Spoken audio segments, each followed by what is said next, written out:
నమస్తే. Welcome to open talk with Munjeti. రా ఎన్టీఆర్. రా ఎన్టీఆర్ పేరుతో ఒక సభ నిర్వహిస్తున్నారు అన్న వార్త బాగా వినపడుతుంది. కానీ ఆ సభలో రాజకీయ ప్రవేశం ఎన్టీఆర్‌ది ఉందని కూడా వార్తల్లో బాగా సోషల్ మీడియాలో బాగా చర్చనీయాంశమైంది. అతని ప్రమేయం లేకుండానే అతన్ని రాజకీయాల్లోకి తీసుకొచ్చేశారు. ఇక్కడ ఎవరి స్ఫూర్తితో ఆయన్ని రాజకీయాల్లోకి తీసుకొచ్చారు? నిజంగానే ఆయన రాజకీయాల్లోకి వస్తున్నారా? లేదా? అసలు ఈ వార్తలేంటి? వార్తల్లో అండ్ సోషల్ మీడియాలో ఈ వార్త బాగా చక్కర్లు కొడుతుంది. సో దీని మీద మాట్లాడేందుకు మనతో పాటు ఉన్నారు కమాండో చీఫ్ ఎడిటర్ రామారావు గారు. వారిని అడిగి తెలుసుకుందాం. సార్ నమస్కారం. నమస్తే అండి. సార్ ఇక్కడ తమిళనాడు విజయ్ కనిపిస్తున్నాడు ఒక ఎగ్జాంపుల్గా చూడాలంటే. అంటే ఇక్కడ హీరోలందరూ ఆయనని స్ఫూర్తిగా తీసుకొని రాజకీయ ప్రవేశం వచ్చేస్తున్నారని ప్రజలు తీసుకొస్తున్నారా? లేకపోతే అంటే ఆయన ప్రమేయంతోనే వాళ్ళు వార్తలోకి ఎక్కిస్తున్నారా? లేకపోతే ఆయన ప్రమేయం లేకుండానే ఇక్కడ ఇది చేస్తున్నారా? అసలు ఈ క్వశ్చన్ మార్క్ అనేది ఇప్పుడు చాలా ప్రజల్లో నెలకొంది కూడా. ఆయన ప్రమేయం లేదు. ఇప్పుడు ఆల్రెడీ వాళ్ళ టీం కూడా ఒక లెటర్ రిలీవ్ చేశారు. సో దీని మీద అసలు ఎన్టీఆర్కి ఎలాంటి సంబంధం లేదని కూడా రిలీవ్ చేశారు. అసలు ఏంటి అంటే ఈ రాజకీయ చర్చ ఏంటి? రా ఎన్టీఆర్ పేరుతో జరిగిన చర్చ అంతా రాను ఎన్టీఆర్ అంటున్నాడు, అంతే కదా? రాను ఎన్టీఆర్ అంతే కదా అంటుంది. నేను రాను అంటున్నాడు కదా.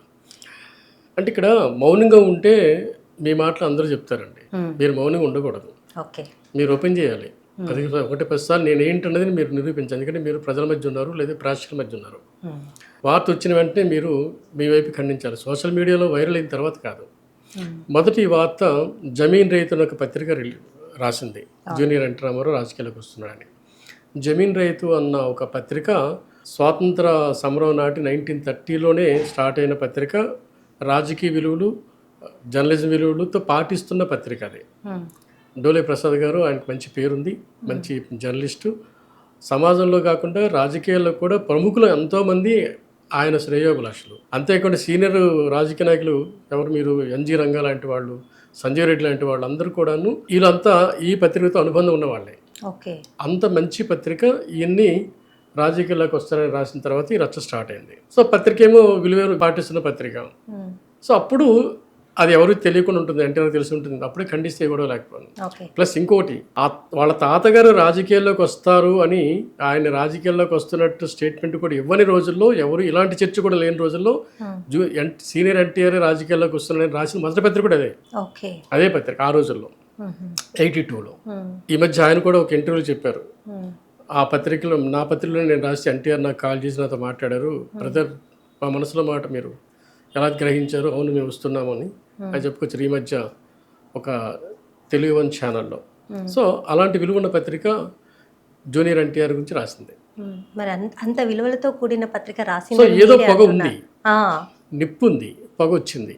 ఆ నిప్పు మీద నివురు గప్పింది అన్న తర్వాత రచ్చ అయిన తర్వాత బహుశా వెనక్కి అడిగేశారో మనకైతే తెలియదు. కానీ ఒకటైతే నిజం, జూనియర్ ఎన్టీఆర్ రాజకీయ ఫ్యామిలీతో ఉన్న మనిషి. జూనియర్ ఎన్టీఆర్ ఎన్టీ రామారావు బర్త్డే నాడు ఒక పెద్ద ప్రతిసారి తాత మళ్ళీ జన్మించంటూ ఒక ఫుల్ పేజ్ యాడ్ ఇస్తారు. ఆయన తాత మీద ప్రేమను చూపించుకోవడం కోసం పత్రికలో ఫుల్ పేజ్ యాడ్ ఇవ్వాల్సిన పని లేదు. అవునా కాదండి?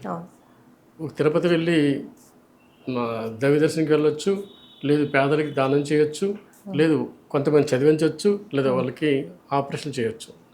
ఇదేది కాకుండా ప్రతిసారి ఒక ఫుల్ పేజ్ యాడ్ ఇస్తూ వాళ్ళ తాతగారిని గౌరవిస్తూ ఆయన ఖర్చు పెడుతున్నాడు. ఆయన ఆ రకమైన ఖర్చు అంటే అతనికి ఏదో మైండ్లో ఉంది, ఏదో ఉంది. ప్లస్ మరొక గొప్ప విషయం మీరు ఆలోచించండి, స్వతహా నేను అనేక ఇప్పుడు ఎవరైతే ప్రముఖ నటులు ఉన్నారో, హీరోలుగా చలమవుతున్న నటులు ఎవరైతే ఉన్నారో అందరూ ఈయన ప్రముఖుడు.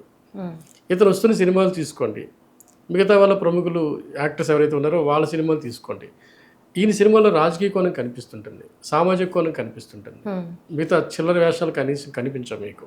కొన్ని మంచి సినిమాలు ఉన్నాయి, నాన్న ప్రేమతో లాగా, ఏదో జనతా మెసేజ్ ఓరియంటెడ్ సినిమాలు ఉంటాయి. ఇది కూడాను సొసైటీ గురించి ఆయన తప్పన కనిపిస్తుంది. సో సినిమాల్లో పూర్వం ఎన్టీ రామారావు కూడా రాజకీయాలు రాకముందు ఇలాంటి సినిమాలు చాలా వచ్చేవి.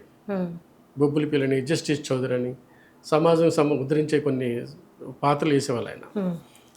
ఇప్పుడు అలాంటి ఒక కోణం ఈయనలో ఉందేమో, అలాంటి సినిమాలు చేయడానికి కారణం అవుతుంది.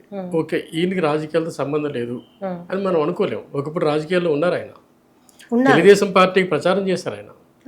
నాకు తెలిసి ఒక యాక్సిడెంట్ అయింది ప్రచారంలో తిరిగి వస్తున్నప్పుడే అనుకుంటా, సభ్యుడిది కరెక్షన్. నాకు తెలిసి ఒక యాక్సిడెంట్ అయింది, అది ఆ ప్రచారంలోనే భాగంగానే. సో మనకేంటంటే, సో తెలుగుదేశం పార్టీ వాళ్ళ తాతగారు పెట్టిన పార్టీ, అది మా అందరి పార్టీ అని అభిప్రాయం అనేక భావన అలా డిఎన్ఏలో ఉందని అందరం ఈ ఫ్యామిలీ అనుకుంటుంది, మనం కూడా అనుకుంటుంటాం. అంటే కుటుంబానికి దగ్గర అవ్వడానికి ఆయన ప్రచారంలో పాల్గొన్నారేమో, అలా ఎందుకు అనుకుంటారు? రాజకీయ ప్రవేశంలోకి రావాలని ఎస్ ఆయనకు ఆ ఉద్దేశం ఉందని ఎలా అనుకుంటారు? ఎస్ ఎక్కడన్నా సరే రాజకీయాలకి రావాలి అనుకోకపోతే చాలా సీరియస్గానే రియాక్షన్ ఉంటుందండి. ఓకే, అంటే ఆ రియాక్షన్ ఇప్పుడు ఎన్టీఆర్లో కనిపించలేదంటారా? అంతగా లేదు, జస్ట్ ఒక పేపర్ స్టేట్మెంటే, ఓకే, అది కూడా రచ్చ అయిన తర్వాత. ఓకే, రానివ్వండి, తప్పేముంది, దానివల్ల నష్టం కూడా లేదు, రానివ్వండి, తప్పేముంది కానీ అఫీషియల్ అనౌన్స్మెంట్ లేదు కదా సార్ కదా. సో ఇప్పుడు ఎవరైతే ఆ రా ఎన్టీఆర్ పేరుతో హడావుడి చేస్తున్న దాని వెనక ఈరోజు వచ్చిన కొత్త వార్తలు ఏంటి, దాని వెనక వైకాపా ఉంది, వాళ్ళు ఇలా అతన్ని బజార్కి ఇచ్చారు, జరుగుతుంది అదొక అంటున్నారు. సో ఇవన్నీ ఆయన చెప్పాలి, ఆయన అనౌన్స్ క్లియర్ చేయాలి, ఒక స్టేట్మెంట్లో కాకుండా. కొంచెం పెద్ద స్టేట్మెంట్ ఇచ్చేస్తే ఇంకొన్నాళ్ళు మనం అవుతాం కదా. అంటే ఒక ఆరోపణ వచ్చినప్పుడు ఆయన ఈజీగా అంటే చాలా క్లియర్ ఇమీడియట్ గా ప్రెస్ మీట్ పెట్టేసి దాన్ని క్లియర్ చేయాలంటారు. చర్చ అయిన తర్వాత, రచ్చ అయిన తర్వాత కాదు జనరల్గా చేయాల్సింది. న్యూస్ వచ్చిన వెంటనే చేయాలి, న్యూస్ తెలియకుండా ఉండదు కదా. అదొకటి. రెండోది, ఆయన ఎన్టీఆర్గా తను పదే పదే తన తాతగారిని ఉచ్చరిస్తూనే ఉంటారు, గౌరవిస్తూనే ఉంటారు. ఆ రకమైన ప్రేమాభిమానాల్లో ఒక మంచి నెట్వర్క్ ఉంది ప్రేక్షకుల్లో, సినిమా అభిమానుల్లో, నందమూరి అభిమానుల్లో. ఇది దాంట్లో ఆ వారసత్వాన్ని తీసుకోవడంలో నాకు తెలిసి జూనియర్ ఎన్టీఆర్ వెనకబడ్డాడు. ఆయన ఎట్లా వెనకబడ్డాడంటే, ఒకప్పుడు ముందు వరుసలో ఉండేవాడు ఆయన, ఇప్పుడు ఆయన వెనకబడ్డాడు. కారణం, వాళ్ళ బాబాయ్ బాలకృష్ణ సినిమాలు కూడా హిట్ అవుతున్నాయి, క్రమంగా రిలీజ్ అవుతూనే ఉన్నాయి. ఆయన వారసత్వాన్ని ఆయన కంటిన్యూ చేస్తున్నారు. అంటే ఒకరు వారసత్వానికి 2-3 ఉంటారు కదా, అది కంటిన్యూ చేస్తున్నారు. ఇంకొకటి, మీరు ఒక విషయం మీరు ఆలోచించండి. తెలుగుదేశం పార్టీ ఒకసారి గెలిచిన తర్వాత, తెలుగుదేశం పార్టీ ఉద్యమ కాలంలో తెలంగాణలో ఒత్తిడి ఎదుర్కొన్న టైంలో కూడా జూనియర్ ఎన్టీఆర్ వస్తే బాగుంటుందని ఒక చర్చ వచ్చింది. రక్షించడం అంటే ఆయన రక్షకుడు తెలుగుదేశం పార్టీ కన్నా ఒక చర్చ వచ్చింది. ఇంకోటి ఏంటంటే, జూనియర్ ఎన్టీఆరే తెలుగుదేశం రక్షించగలడు, చంద్రబాబు నాయుడు కుమార్ లోకేష్ పప్పు అతని వల్ల కాదు, రక్షకుడు ఎన్టీఆర్ అనేది కూడా చర్చ చాలా కాలం వచ్చింది. ఈ చర్చ అంతా వస్తున్నప్పుడు కూడా ఆయన మౌనంగా ఉన్నాడు. ఆయన లేదు, నాకు సినిమాలే ప్రాణం, సినిమాలే ఇంట్రెస్ట్ లేదు అన్న మెసేజ్ అయితే రాలేదు, అప్పుడు రాలా, ఇప్పుడు ఖండించారు ఆయన. సో ఇప్పుడు ఏమైంది, సినిమా రాజకీయ వారసత్వం ఏమో బాలకృష్ణ గారు తీసుకున్నారు. అలాగే ఇక్కడ బాలకృష్ణ గారు కూడా ఫుల్ ఫ్లెడ్జ్గా ఎక్కడ తీసుకున్నట్టు సార్ వారసత్వం? అక్కడ ఇంటి అల్లుడు చంద్రబాబు నాయుడు గారే కదా తీసుకుంది, అదే కదా ఇప్పుడు సినిమా వారసత్వం గురించి బాలకృష్ణ గారు తీసుకున్నారు మనకి. ఎందుకంటే సినిమాలు వస్తున్నాయి, అది వాస్తవం, సినిమాలు వస్తున్నాయి. లేకపోతే అదే చెప్పబోతున్నాను. లేకపోతే రాజకీయ వారసత్వం అన్నది వాళ్ళ మనవడు లోకేష్ తీసుకున్నాడు. ఇప్పుడు లోకేష్ ముందు వరుసకు వచ్చేసారు. ఆయన డైరెక్ట్ ప్రధానమంత్రిని కలవగలుగుతున్నారు, డైరెక్ట్ అమిత్ షాని కలవగలుగుతున్నారు, డైరెక్ట్ విదేశాలకు వెళ్ళగలుగుతున్నాడు. ఈరోజు ఆంధ్రప్రదేశ్లో తెలుగుదేశం అంటే చంద్రబాబు నాయుడు కాదు, లోకేష్ అన్న స్థాయిలో మొత్తం మారింది, మారుమోగుతుంది. ఆయన కూడా అంత సమర్థుడని ఒక పక్కన ఒక వర్గం గట్టిగానే నమ్ముతుంది, ముఖ్యంగా క్యాడర్ కార్యకర్తలు, పార్టీ ఆయన ఒక సమర్థుడిగానే మెచ్చుకుంటున్నారు. ఇంకా చెప్పాలంటే ఆయన సమర్థనని మిగతా పార్టీలు కూడా యాక్సెప్ట్ చేస్తున్నాయి.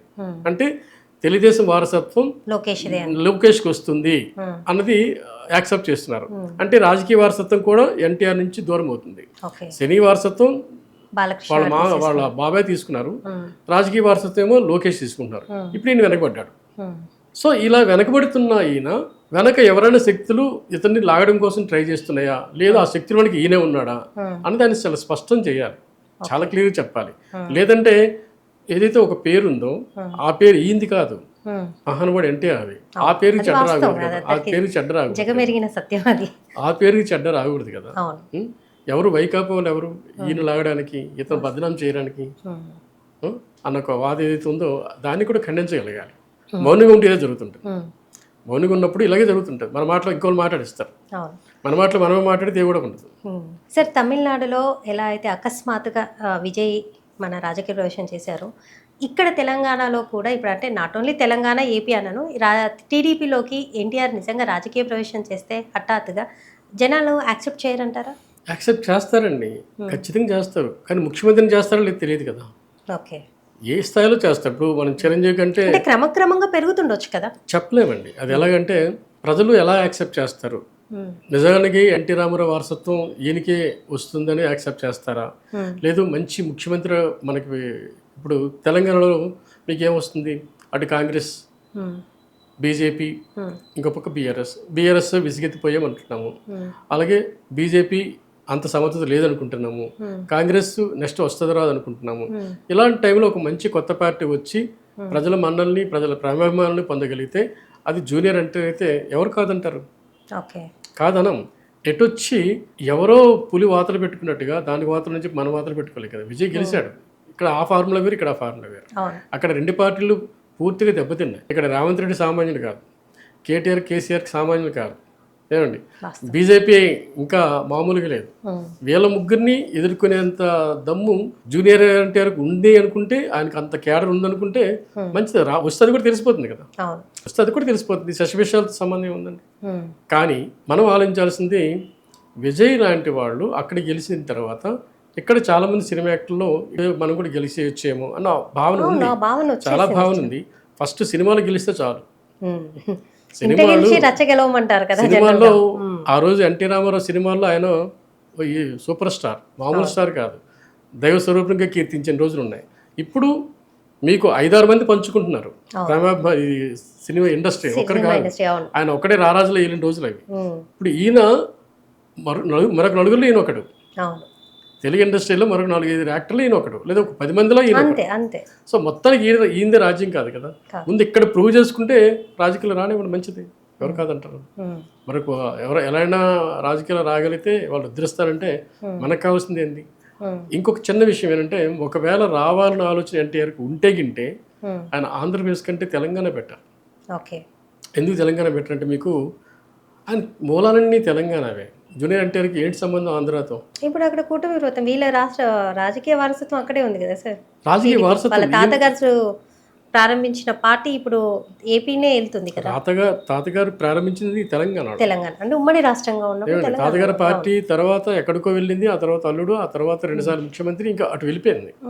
కానీ ఇక్కడ తెలంగాణ, ఏపీ అనే భావజాలం ప్రజల్లో ఉంది కదా సార్. యాక్సెప్ట్ చేస్తారంటారా? నందమూరి నుంచి నారాకి వెళ్ళిపోయింది తెలుగుదేశం. ఇప్పుడు నారాలో ఎవరు లేరు. నారాలో నందమూరి లేరు పెద్దగా. బాలకృష్ణ అంటే కొత్త పార్టీని ప్రారంభించాలన్నదా మీ ఉద్దేశం? అంటే ప్రారంభిస్తే అతను షైన్ అయ్యేది, గెలవాలనుకునేది నాకు తెలిసి తెలంగాణలో బాగుంటుందని, ఆంధ్ర కంటే కూడా. ఎందుకంటే ఆంధ్ర మూలాలు ఆయనకి లేవు కదా, ఆంధ్ర మూలాలు లేవు. ఒకవేళ ఎన్టీఆర్ మూలాలు తెలంగాణలో కూడా ఉన్నాయి కదా. ఇక్కడ కొంచెం వ్యాఖ్యం ఎక్కువ అని. అక్కడ మళ్ళీ పవన్ కళ్యాణ్ సినిమా యాక్టర్ కదండి. అక్కడ సినిమా యాక్టర్గా పవన్ కళ్యాణ్ మళ్ళీ ఇతను పోటీ అవుతారు కదా. ఇక్కడ సినిమా యాక్టర్ లేరు కదా, అపోజిషన్. అదొక వ్యాఖ్యం ఉంది కదా. సినిమా యాక్టర్ అంటే ఒక్కడే. ఇప్పుడు మీరే అన్నారు ఇక్కడ కేటీఆర్ రేవంత్ రెడ్డిని తట్టుకునే శక్తి ఈయనకుందా అనేసి అన్నారు. మరి ఇప్పుడు తట్టుకునే శక్తి ఉందా? సినిమా యాక్టర్లు అయితే లేరు కదా.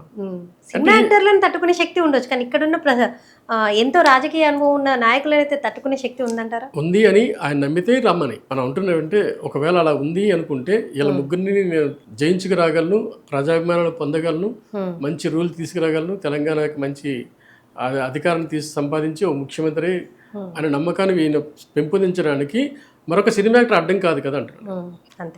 అంతవరకే. అక్కడైతే మీకు పవన్ కళ్యాణ్ మరి అంత కూడా స్ట్రాంగ్ ఉన్నారు కాబట్టి ఆయన ఒక అడ్డం అవుతారు కదా. సో అందుకని ఇక్కడ తెలంగాణలో ఆంధ్ర కంటే ఇంకొంచెం వ్యాక్యూమ్ కనిపిస్తుంది సినిమా యాక్టర్లో, రాజకీయాలు లేరు కనుక. రాని కూడా మంచిది కదా, ఎవరు వచ్చినా మంచిది. అంటే చివరిగా మీరు ఏం చెప్తారు సార్? ఎన్టీఆర్ రాజకీయ ప్రవేశం గుడ్ డెసిషనా అండ్ బ్యాడ్ డెసిషన్ అంటే మీరు ఏమంటారు? మన తెలుగు ఇండస్ట్రీలో, సినిమా ఇండస్ట్రీలో రాజకీయాల్లో వచ్చి షైన్ అవ్వడం అనేది కష్టమైన పరిస్థితి అండి, చాలా కష్టం అండి. అలా అంతగా లేదండి. తమిళనాడు అంతగా వన్ సైడ్ ఓట్లు వేసే పరిస్థితి సినిమా యాక్టర్లు లేదండి. ఎన్టీ రామారావునే ప్రతిసారి గెలిపించలేదు, మరొక సినిమా నటుడు రాలేదు ఇంతవరకు. ఆ తర్వాత ఇక్కడ మన తెలుగు మన 2 రాష్ట్రాలు మరొక నటుడు రాలేదు. పవన్ కళ్యాణ్ వచ్చి 10 ఏళ్ళకి కానీ డిప్యూటీ సీఎం కూడా కాలేదు. అది కూడా కొన్ని సీట్ల వరకు పరిమితం అయ్యారు. మొత్తం రాష్ట్రం అంతా ఆయనకి విశ్వరూపం చూపించట్లా. సో ఇలాంటి పరిస్థితుల్లో మన ఆంధ్రప్రదేశ్, మన తెలంగాణలో రాజకీయాల కంటే ప్రజల విజ్ఞత ఉంటుంది, మామూలు విజ్ఞత లేదు. అలాంటి విజ్ఞత ఉన్నవాళ్ళు, ఒక నటుడు ఈయనొచ్చి ఏం చేస్తాడు అంటే, ప్రజాభిమానం గుండెలు చింపుకొని నువ్వే మాకు ఉండాలి, మేమే నీకు ఉంటాం, రండి నేను గెలిపిస్తాం అని ఒక బలమైన వర్గము ఈ ముందు వచ్చి నడిపించి గెలిపించి ముఖ్యమంత్రి చేస్తుందని మాత్రం అది ఊహాజనితమైన ప్రశ్నే ఓకే. ఖచ్చితంగా. సో మొత్తానికైతే ఈ వార్తల్లో ఉన్న వార్త ఎంతవరకు నిజం ఎంతవరకు అబద్ధం అనేది మనం ఇప్పటికీ తేల్చలేకపోతున్నాం వాస్తవంగా చెప్పాలంటే. అంతే అంటే ఆయన ఆలోచన నిజంగానే ఉందా లేదా తెలీదు, కానీ ఈ వార్త మటుకు చక్కర్లు కొడుతుంది మొత్తం ప్రజల్లో. అంతే. ఓకే సార్, నమస్తే. నమస్తే.